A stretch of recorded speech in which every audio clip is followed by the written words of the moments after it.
നമസ്കാരം. ഉച്ചവാർത്തയിലേക്ക് സ്വാഗതം. ആദ്യം തലക്കെട്ടുകൾ. പയ്യന്നൂരിലെ രക്തസാക്ഷി ഫണ്ട് തിരിമറി പാർട്ടി അന്വേഷിക്കുമെന്ന് CPM.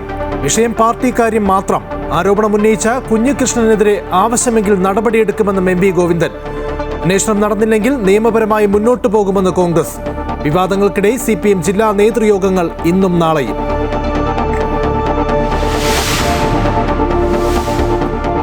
NSSനെ അനുനയിപ്പിക്കാൻ BJP. PS Sreedharan Pillai NSS ആസ്ഥാനത്തെത്തി G Sukumaran നായരെ കണ്ടു. സന്ദർശനം BJPക്കെതിരായ സുകുമാരൻ നായരുടെ വിമർശനത്തിന് പിന്നാലെ. സൗഹൃദ സന്ദർശനമെന്ന് സുകുമാരൻ നായർ.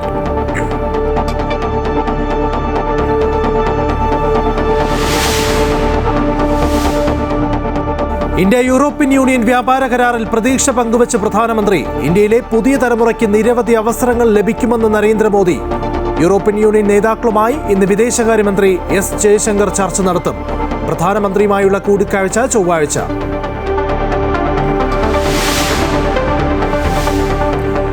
എഴുപത്തിയേഴാം റിപ്പബ്ലിക് ദിനാഘോഷത്തിനൊരുങ്ങി രാജ്യം. രാഷ്ട്രപതി ദ്രൗപദി മുർമു ഇന്ന് വൈകിട്ട് 7 മണിക്ക് രാജ്യത്തെ അഭിസംബോധന ചെയ്യും. പത്മ പുരസ്കാരങ്ങൾ ഇന്ന് പ്രഖ്യാപിക്കും. ഡൽഹിയിൽ കനത്ത സുരക്ഷ.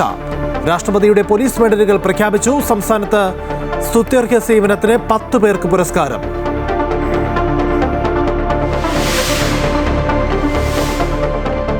അതിവേഗ പാതയെ പിന്തുണച്ച് CPMഉം കോൺഗ്രസും. കേരളത്തിന്റെ വികസനത്തിന് ഉതകുന്ന പദ്ധതി വരുന്നതിൽ എതിർപ്പില്ല എന്ന് MP Govindan.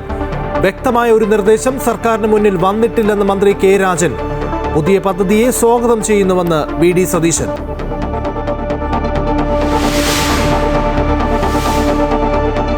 India New Zealand 3ാം T20 ഇന്ന് ഗുവാഹത്തിയിൽ. ആദ്യ 2 മത്സരങ്ങളും വിജയിച്ച ആത്മവിശ്വാസത്തിൽ ടീം ഇന്ത്യ. ജയിച്ചാൽ പരമ്പര സ്വന്തം. മത്സരം രാത്രി 7 മണി മുതൽ. വിശദമായ വാർത്തകൾ നോക്കാം. ശബരിമല സ്വർണ്ണക്കൊള്ള ഉയർത്തി BJPയും കോൺഗ്രസും തെരഞ്ഞെടുപ്പിൽ സർക്കാരിന്റെ ക്ഷേമ പ്രവർത്തനങ്ങൾ ചർച്ചയാകാതിരിക്കാൻ ശ്രമിച്ചുവെന്ന് MP ഗോവിന്ദൻ ആരോപിച്ചു. പയ്യന്നൂരിലെ ഫണ്ട് തിരിമറി പാർട്ടി അന്വേഷിക്കുമെന്നും അദ്ദേഹം പറഞ്ഞു. രക്തസാക്ഷി ഫണ്ടിൽ ഒരു പൈസയും നഷ്ടപ്പെട്ടിട്ടില്ല എന്നും MP ഗോവിന്ദൻ കൂട്ടിച്ചേർത്തു. തെരഞ്ഞെടുപ്പിന്റെ ഘട്ടത്തിലുണ്ടായിരുന്ന വളരെ പ്രധാനപ്പെട്ട ഒരു കാര്യം ശബരിമല സ്വർണ്ണ കൊള്ളയുമായി ബന്ധപ്പെട്ട പ്രശ്നമാണ്. BJPയും കോൺഗ്രസും അതായിരുന്നു വലിയ പ്രചരണത്തിന് വേണ്ടി ആയുധമായി ഉപയോഗിച്ചത്. ഗവൺമെന്റിന്റെ വികസനവും ക്ഷേമവും ഉൾക്കൊള്ളുന്ന കാര്യങ്ങളൊന്നും ചർച്ചയാവാതിരിക്കുന്നതിന് വേണ്ടിയുള്ള മറയായി വലതുപക്ഷവും BJPയും മാധ്യമങ്ങളും ഈ സ്വർണ്ണക്കൊള്ളയുമായിട്ട് ബന്ധപ്പെട്ട പ്രശ്നമായിരുന്നു ഉയർത്തി കൊണ്ടുവന്നത്. പയ്യന്നൂരിലെ ഫണ്ട് തിരിമറി വിവാദങ്ങൾക്കിടയിൽ ഇന്ന് CPM കണ്ണൂർ ജില്ലാ സെക്രട്ടേറിയറ്റ് യോഗം ചേരും. ഉച്ചകഴിഞ്ഞാണ് യോഗം. ഫണ്ട് തിരിമറി വെളിപ്പെടുത്തലിലൂടെ CPMനെ പ്രതിസന്ധിയിലാക്കിയ കുഞ്ഞികൃഷ്ണനെതിരെ കടുത്ത നടപടിയുണ്ടായേക്കും. അതേസമയം വിഷയത്തിൽ CPMനെതിരെ പ്രതിഷേധം ശക്തമാക്കുകയാണ് കോൺഗ്രസും BJPയും. പയ്യന്നൂരിൽ കോൺഗ്രസ് പ്രകടനത്തിന് നേരെ നടന്നത് CPM ഗുണ്ടായിസമെന്ന് പ്രതിപക്ഷ നേതാവ് VD സതീശൻ. മുഖ്യമന്ത്രിയുടെ ജില്ലയിലാണ് പാർട്ടി ഏരിയ സെക്രട്ടറി അക്രമത്തിന് ആഹ്വാനം ചെയ്തത്. CPMന്റെ അവസാനത്തിന്റെ ആരംഭമാണ് ഈ കാണിക്കുന്നത്. തിരിമറിയിൽ അന്വേഷണം നടന്നില്ല എങ്കിൽ നിയമപരമായി കോൺഗ്രസ് മുന്നോട്ട് പോകുമെന്നും പ്രതിപക്ഷ നേതാവ് പറഞ്ഞു. ഇത്തരം യുദ്ധപ്രഖ്യാപനങ്ങൾ കൊണ്ടോ ഭീഷണികൾ കൊണ്ടോ ഒന്നും ഞങ്ങളെ തടുത്തു നിർത്താൻ പറ്റില്ല. മാത്രമല്ല, ഈ ആരോപണം ഉന്നയിച്ച പാർട്ടി നേതാവ് തന്നെ വധഭീഷണിയിലാണ്. TP ചന്ദ്രശേഖരന് സംഭവിച്ചത് അദ്ദേഹത്തിന് സംഭവിക്കുമെന്നുള്ള ഭയത്തിലാണ് നിൽക്കുന്നത്. അപ്പോൾ പാർട്ടിക്കെതിരായിട്ട് ആര് സംസാരിച്ചാലും അവരെ ഇല്ലാതാക്കും എന്നുള്ള ധിക്കാരം നിറഞ്ഞ ഈ സമീപനത്തിനെതിരായി അതിശക്തമായി ഞങ്ങൾ നിലകൊള്ളും. NSS ജനറൽ സെക്രട്ടറിയെ അനുനയിപ്പിക്കാൻ PS ശ്രീധരൻപിള്ള NSS ആസ്ഥാനത്തെത്തി. BJPക്കെതിരെ സുകുമാരൻ നായർ കടുത്ത വിമർശനം ഉന്നയിച്ചതിന് പിന്നാലെയാണ് സന്ദർശനം. ശ്രീധരൻപിള്ളയുമായി രാഷ്ട്രീയത്തിന് അതീതമായ സൗഹൃദമുണ്ടെന്ന് പറഞ്ഞ G സുകുമാരൻ നായർ സൗഹൃദ സന്ദർശനമാണെന്നും വ്യക്തമാക്കി.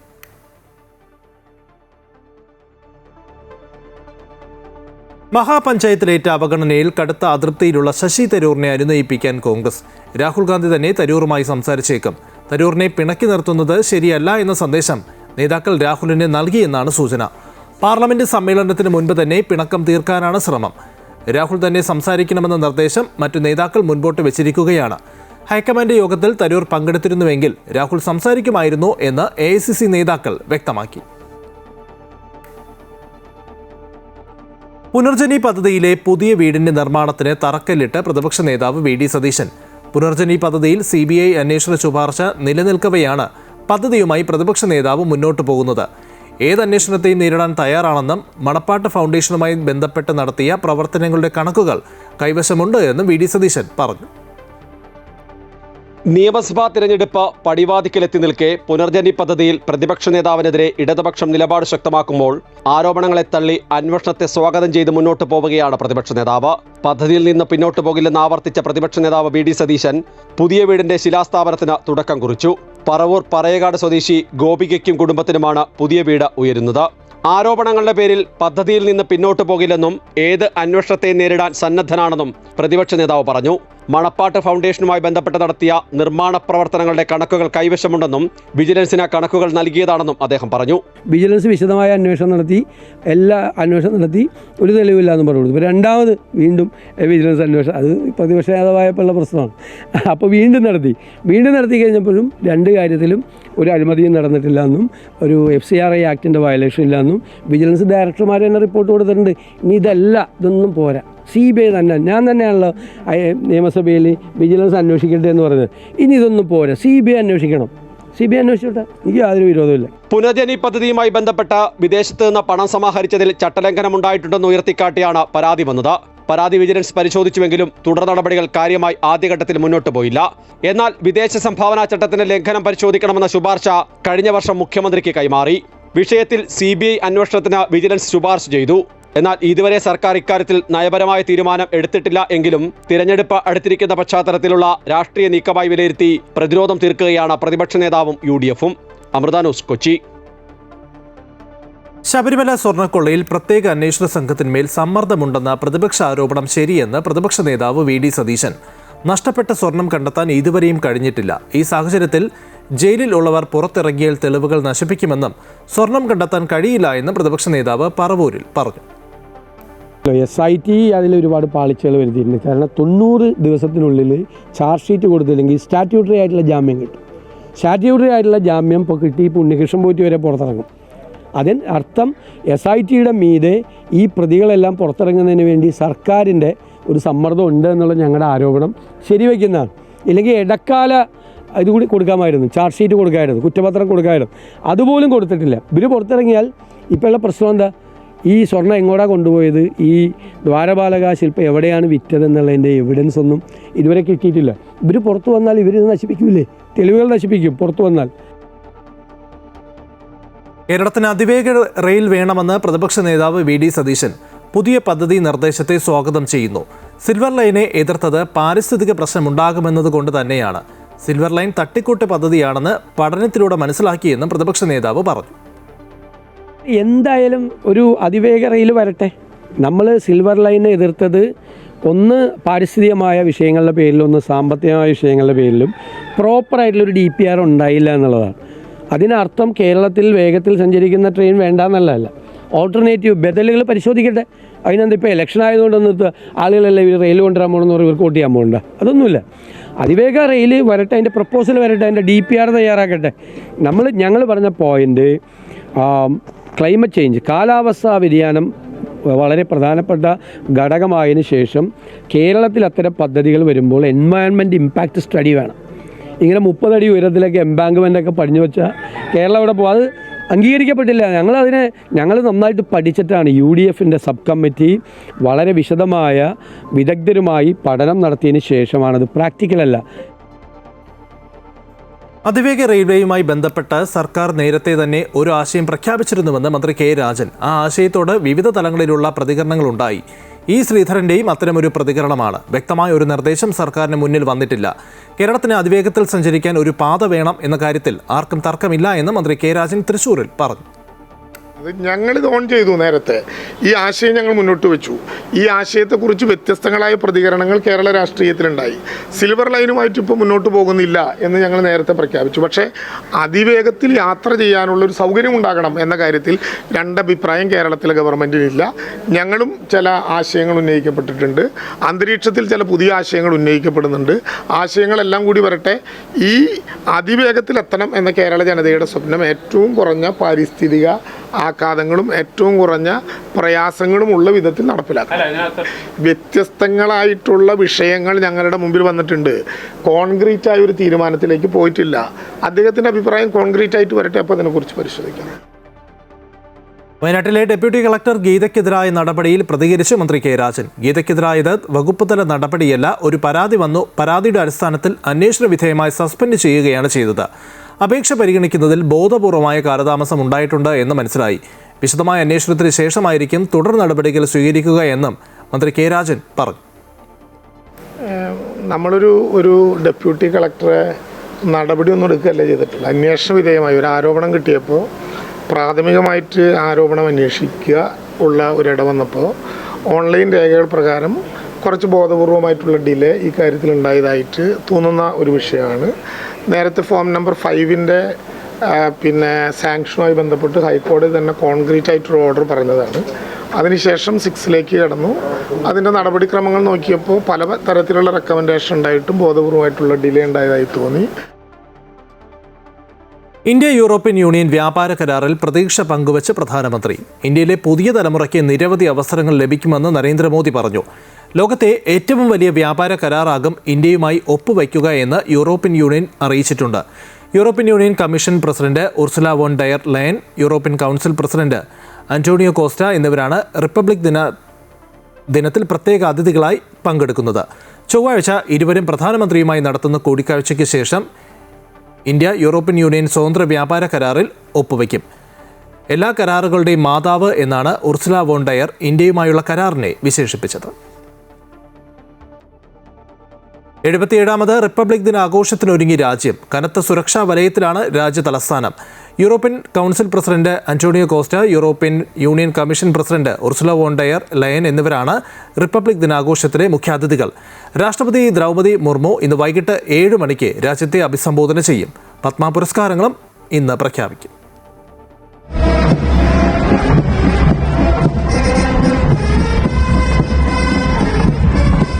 ദേശീയ യുദ്ധസ്മാരകത്തിൽ പ്രധാനമന്ത്രി നരേന്ദ്രമോദി പുഷ്പചക്രം അർപ്പിക്കുന്നതോടെ റിപ്പബ്ലിക് ദിനാഘോഷങ്ങൾക്ക് തുടക്കമാകും.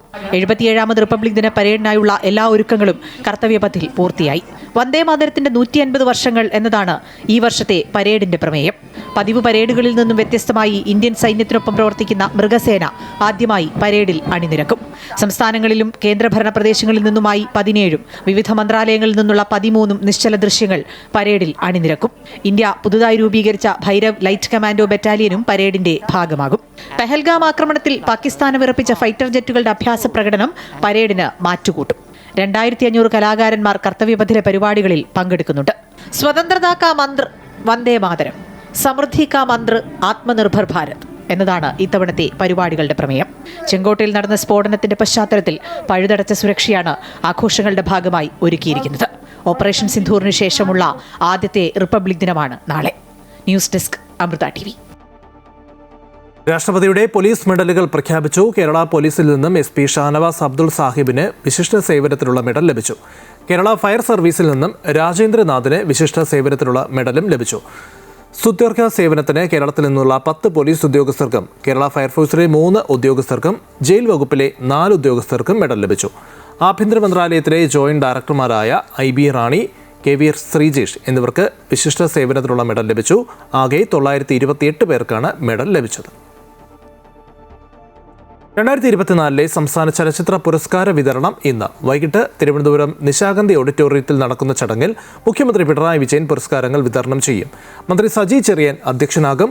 കേരള സർക്കാരിന്റെ പരമോന്നത ചലച്ചിത്ര ബഹുമതിയായ JC ഡാനിയേൽ പുരസ്കാരം നടി ശാരദ മുഖ്യമന്ത്രിയിൽ നിന്നും ഏറ്റുവാങ്ങും. മമ്മൂട്ടി, ടൊവിനോ തോമസ്, ആസിഫ് അലി, ബേഡൻ, ഷംല ഹംസ, ലിജോമോൾ ജോസ്, ജ്യോതിർമയി സൗബിൻ ഷാഹിർ, സിദ്ധാർത്ഥ് ഭരതൻ തുടങ്ങി 51 ചലച്ചിത്ര പ്രതിഭകൾക്ക് മുഖ്യമന്ത്രി പുരസ്കാരങ്ങൾ നൽകും. ചടങ്ങിന് ശേഷം മികച്ച പിന്നണി ഗായകർക്കുള്ള പുരസ്കാര ജേതാക്കളായ KS ഹരിശങ്കർ, സെബ ടോമി എന്നിവർ നയിക്കുന്ന സംഗീത പരിപാടിയും നടക്കും. തിരുവനന്തപുരം അമ്പൂരി ഗ്രാമപഞ്ചായത്തിൽ സംഘർഷം. കോൺഗ്രസ് വാർഡ് മെമ്പറുടെ വീടിന് നേരെ ആക്രമണമുണ്ടായി. കണ്ടംതിട്ട വാർഡ് മെമ്പർ സീന റാണിയുടെ വീട്ടിൽ വെച്ചിരുന്ന ബൈക്കിന് CPM പ്രവർത്തകർ തീയിട്ടു എന്നാണ് ആരോപണം. ഇന്നലെ രാത്രിയായിരുന്നു സംഭവം. നെയ്യാർഡാം പോലീസിൽ ഒരാൾ അറസ്റ്റിലായി എന്നാണ് വിവരം. മറ്റു വാർത്തകൾ നോക്കാം. പത്തനംതിട്ട തിരുവല്ലയിൽ നവജാത ശിശുവിനെ ഉപേക്ഷിച്ച നിലയിൽ കണ്ടെത്തി. കുറ്റൂർ റെയിൽവേ ക്രോസിന് സമീപമുള്ള ചായക്കടയ്ക്ക് മുന്നിലാണ് കുഞ്ഞിനെ ഉപേക്ഷിച്ച നിലയിൽ കണ്ടെത്തിയത്.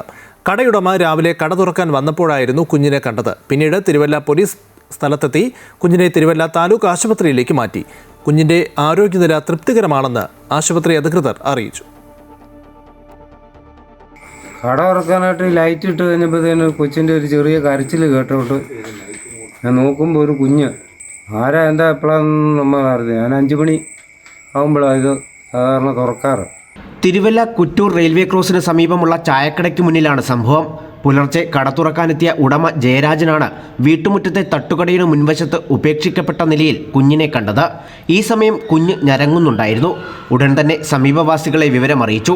തുടർന്ന് പോലീസിനെ വിളിക്കുകയായിരുന്നു. വല്ലാത്ത തണുത്ത് വിറയ്ക്കുന്നുണ്ടായിരുന്നു ആ കുഞ്ഞ്. പിന്നെ പെട്ടെന്ന് തന്നെ ഞങ്ങളൊരു തുണി എൻ്റെ ദേഹത്തിട്ടു. ഒരു ആൺകുഞ്ഞ്.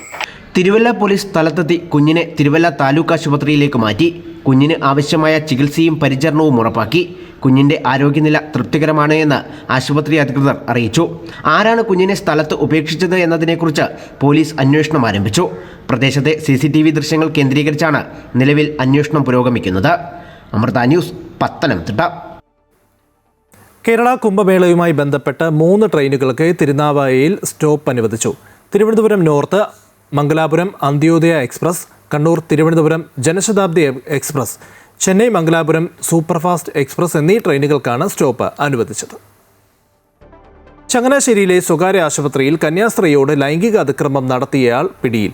ചങ്ങനാശ്ശേരി അതിരൂപതയുടെ കീഴിലുള്ള ആശുപത്രിയിലെ മുൻ ജീവനക്കാരനായ പൊൻകുന്നം സ്വദേശി ബാബു തോമസാണ് അറസ്റ്റിലായത്.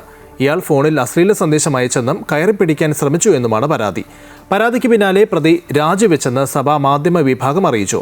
സംഭവം നടക്കുമ്പോൾ ആശുപത്രിയിൽ HR മാനേജറായി ജോലി ചെയ്യുകയായിരുന്നു ബാബു തോമസ്. കന്യാസ്ത്രീകൾ ഉൾപ്പെടെ കൂടുതൽ ഇരകളുണ്ട് എന്നാണ് സംശയം. കിളിമാനൂരിൽ മദ്യപിച്ച് വാഹനമോടിച്ച് ദമ്പതികളെ കൊലപ്പെടുത്തിയ കേസിലെ പ്രതി വിഷ്ണു മുമ്പും സമാന കേസുകളിൽ പ്രതിയെന്ന് പോലീസ്.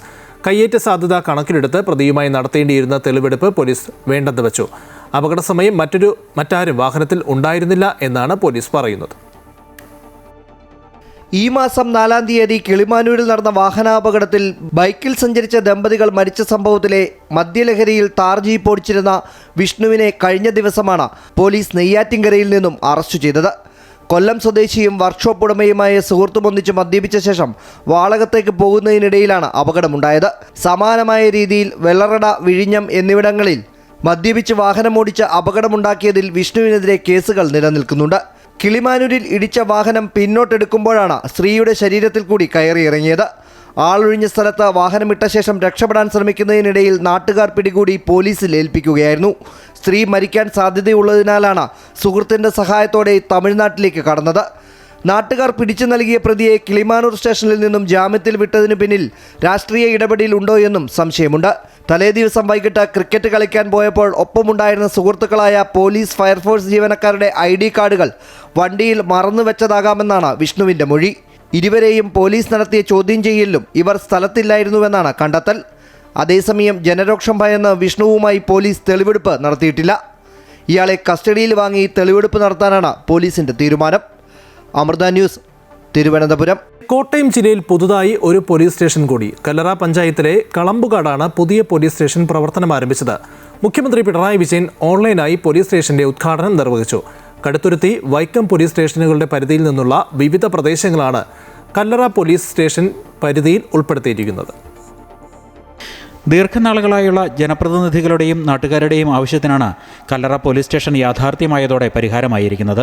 കല്ലറ പഞ്ചായത്ത് പൂർണ്ണമായും വൈക്കം പോലീസ് സ്റ്റേഷൻ്റെ പരിധിയിലായിരുന്ന വെച്ചൂർ പഞ്ചായത്തും കടുത്തുരുത്തി പോലീസ് സ്റ്റേഷൻ്റെ പരിധിയിൽപ്പെട്ട കടുത്തുരുത്തി പഞ്ചായത്തിലെ കബിക്കാട്, മധുരവേലി, ആയാങ്കുടി, എഴുമാന്തുരുത്ത് പ്രദേശങ്ങളും മാഞ്ഞൂർ പഞ്ചായത്തിലെ മാഞ്ഞൂർ സൗത്ത്, മേമുറി, മാൻവട്ടം, വിജയ ലൈബ്രറി, കക്കത്തുമല പ്രദേശങ്ങളും ചേർത്താണ് കല്ലറ പോലീസ് സ്റ്റേഷൻ്റെ സേവനപരിധി നിശ്ചയിച്ചിട്ടുള്ളത്. വൈക്കം, കടുത്തുരുത്തി പോലീസ് സ്റ്റേഷനുകളിൽ നിന്നും ഇവിടേക്ക് പോലീസിന് എത്തിച്ചേരാനുള്ള ദൂരവും മറ്റ് പ്രായോഗിക ബുദ്ധിമുട്ടുകളും കണക്കിലെടുത്താണ് പുതിയ പോലീസ് സ്റ്റേഷൻ യാഥാർത്ഥ്യമാക്കിയത്.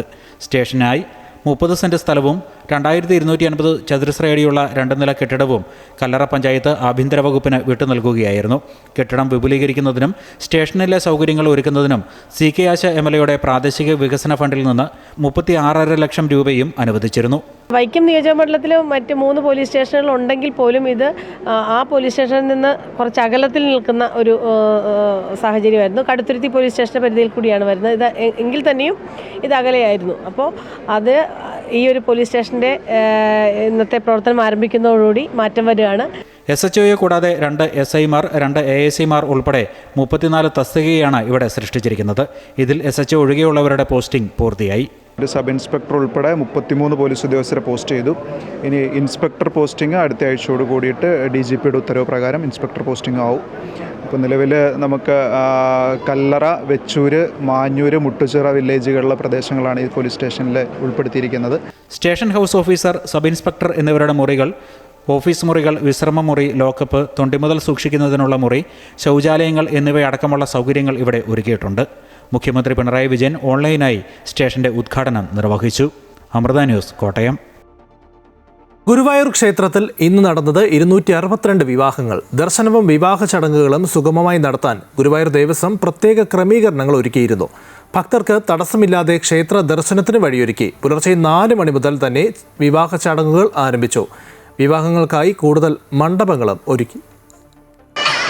സമയബന്ധിതമായി പൂർത്തിയാക്കാൻ പുലർച്ചെ 4 മണി മുതൽ വിവാഹങ്ങൾ ആരംഭിച്ചു. താലികെട്ടിനായി 5 മണ്ഡപങ്ങൾ സജ്ജമാക്കി. താലികെട്ട് ചടങ്ങ് നിർവഹിക്കാൻ ക്ഷേത്രം കോയ്മമാരെ മണ്ഡപത്തിലേക്ക് അധികമായി നിയോഗിച്ചു. വിവാഹ മണ്ഡപത്തിന് സമീപം മംഗളവാദ്യ സംഘത്തെയും സജ്ജമാക്കി. ക്ഷേത്രം കിഴക്കേ നട പൂർണ്ണമായും വൺവേ ആക്കി. ഒരു ദിശയിലേക്ക് മാത്രം ഭക്തരെ കടത്തിവിട്ട തിരക്ക് നിയന്ത്രിച്ചു.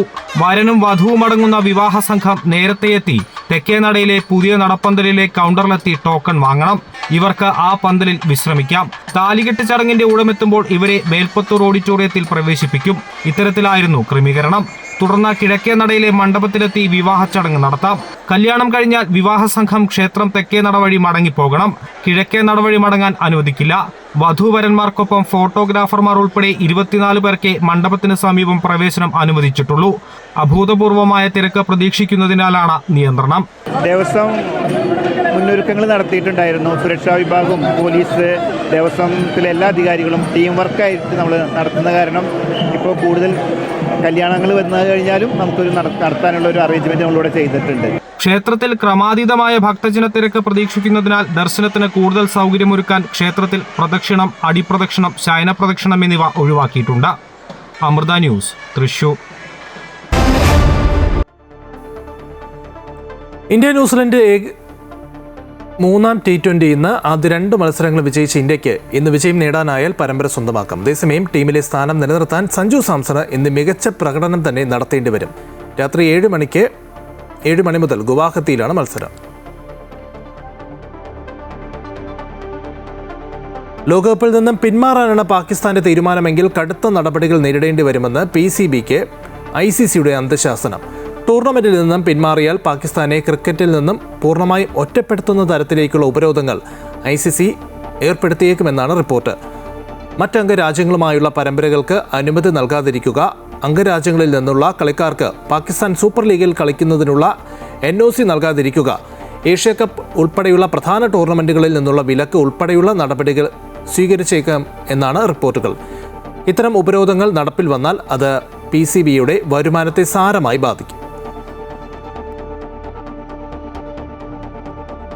ഉച്ചവാർത്ത പൂർണ്ണമാവുകയാണ്. കൂടുതൽ വാർത്തകൾക്കായി അമൃത ന്യൂസിന്റെ YouTube ചാനൽ കാണുക. നമസ്കാരം.